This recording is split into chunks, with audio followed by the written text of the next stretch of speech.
Bonjour et bienvenue dans cette vidéo. Nous y voyons la fonctionnalité récemment apparue, Focus sur la cellule. Nous mettrons également en place une mise en forme conditionnelle pour formater la cellule active. Pour accéder à la nouvelle option, nous passons par l'onglet Affichage. Nous la trouvons dans le groupe Afficher.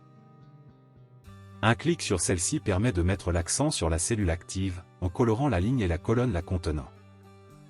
Cette mise en forme suit notre déplacement dans la feuille, notre cellule active étant à l'intersection de la ligne et de la colonne colorée. Dans le même menu, une option nous permet de définir la couleur que nous souhaitons. Un autre clic sur le menu supprimera l'affichage du focus. À présent, retournons dans l'onglet Accueil. Nous sélectionnons toute la feuille en cliquant sur son coin en haut à gauche. Ensuite, nous accédons à la mise en forme conditionnelle pour y créer une nouvelle règle. Et nous utiliserons une formule pour définir les cellules à formater. Nous utiliserons la fonction cellule. Dans son premier argument, nous aurons le paramètre adresse, et dans le second, nous aurons la référence à la première cellule de notre sélection, à savoir A1, en référence relative. Nous comparons avec le signe égal le résultat de cette première partie, au résultat de la fonction cellule, avec comme unique argument le paramètre adresse. Cette deuxième partie, sans cellule référence, renvoie l'adresse de la cellule active après la sortie d'une autre cellule, donc d'un recalcul. Nous définissons un format pour le style et la couleur de la police, un double soulignement, et une couleur de remplissage. Nous pouvons constater qu'en nous déplaçant de cellule en cellule, rien ne se passe pour le moment. En effet, comme je l'ai dit précédemment, nous devons soit entrer dans une cellule, et en sortir, ou forcer un recalcul. Par exemple, en entrant puis en sortant de C7, la cellule active passe sur D7, et c'est celle-ci qui est formatée selon nos conditions. Pour forcer le recalcul à chaque changement de sélection, nous passons par l'onglet Développeur. Nous accédons ensuite à gauche, au bouton Visual Basic. Une nouvelle fenêtre s'ouvre. Nous double-cliquons sur le nom de notre feuille qui figure dans le volet gauche.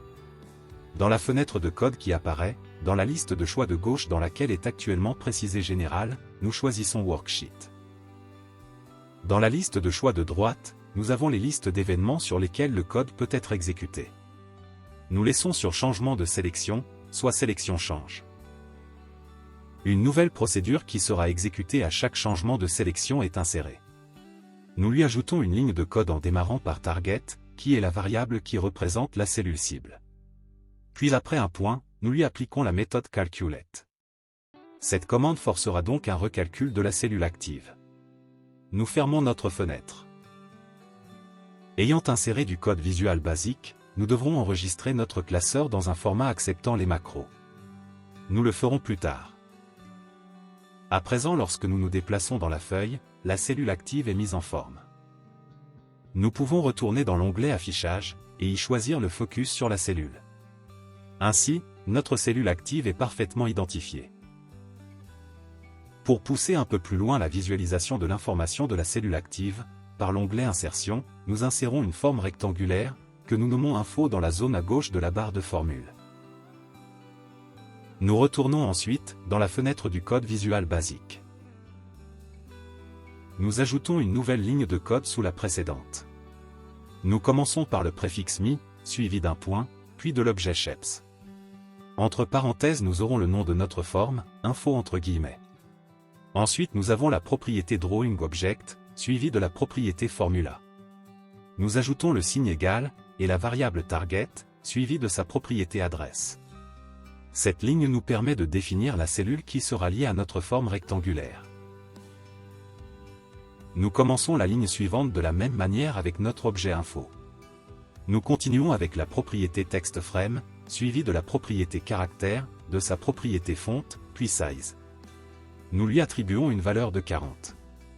Cette ligne de code nous sert à définir la taille des caractères qui seront dans notre forme. Target Adresse récupère l'adresse de la cellule sélectionnée, et l'affecte à la formule de notre forme. Nous fermons, et à présent la valeur de la cellule active apparaît dans notre rectangle. Nous voyons où nous nous situons dans notre tableau avec le focus sur la cellule active, et nous avons sa valeur dans une forme.